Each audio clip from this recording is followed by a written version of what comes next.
मोतियाबिंद ऑपरेशन पर लेंस पाई 5,000 टंका लांच मागुछंती डाक्तर। संबलपुर जिला मुख्य चिकित्सालय आसी संगीन अभियोग। जिलापाल निकट अभियोग पर यह घटना को नहीं तदंत निर्देश देते सीडीएमओ।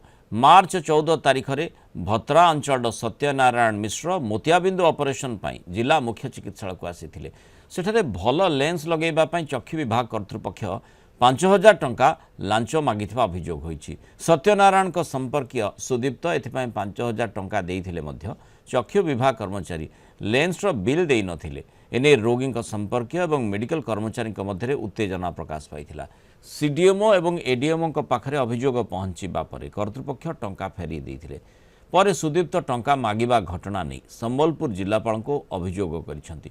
तदंत करा जाई संपृक्त कर्मचारी को कार्यानुष्ठान हेबो बोली सीडीएमओ डाक्टर सुजाता राणी मिश्र कहिसेंति। डॉक्टर कल्याणी पात्र ऑपरेट करवार थिला मोर ससुर को ऑपरेशन थिएटर के मोर ससुर को नियाहला तापर तांकर गोटे अटेंडेंट अछन सम सडंगी कहिकरी से कहले कि आपनकर ससुरंकर गवर्नमेंट लेंस नाही लागे आपन को प्राइवेट लेंस जेंटा दरकार पड़बा से तार मूल्य हला 5,000 टका। आम किसी संगे आर्गुमेंट नक आम विश्वास करी 5,000 टका देदेलु। सब ऑपरेशन सरला परे मुई गोटे जनसाधारण गोटे माने गोटे हिसाब रे मुई तांको कहली कि आपन बिलटा दो मते क्लेम करवार छे आ 5,000 टका आपन जेन मनु नै छन तार गोटे बिल दो। मुई गोटे सचेतन नागरिक है आ मोर अधिकार अच्छे मोर संविधान मते अधिकार देइछे बिल मागवार। तो सेनो से माने कहले कि आपन गवर्नमेंट रे किछि पॉलिसी नै न कि आमे बिल देमु अमका ढिमका बगचांदी कहिकरी कहले।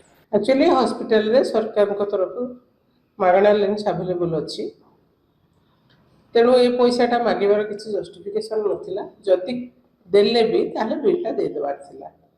तेणु एई जगह रे तो संदेहटा होउची तांकर कंप्लेंट मु काली पाइची एनक्वायरी ऑर्डर मु देई सारिची। एई सप्ताह रे एनक्वायरीटा कंप्लीट कर दो। नेक्स्ट वीक रे कलेक्टर को सहित कथा है जा करबा कथा करबो।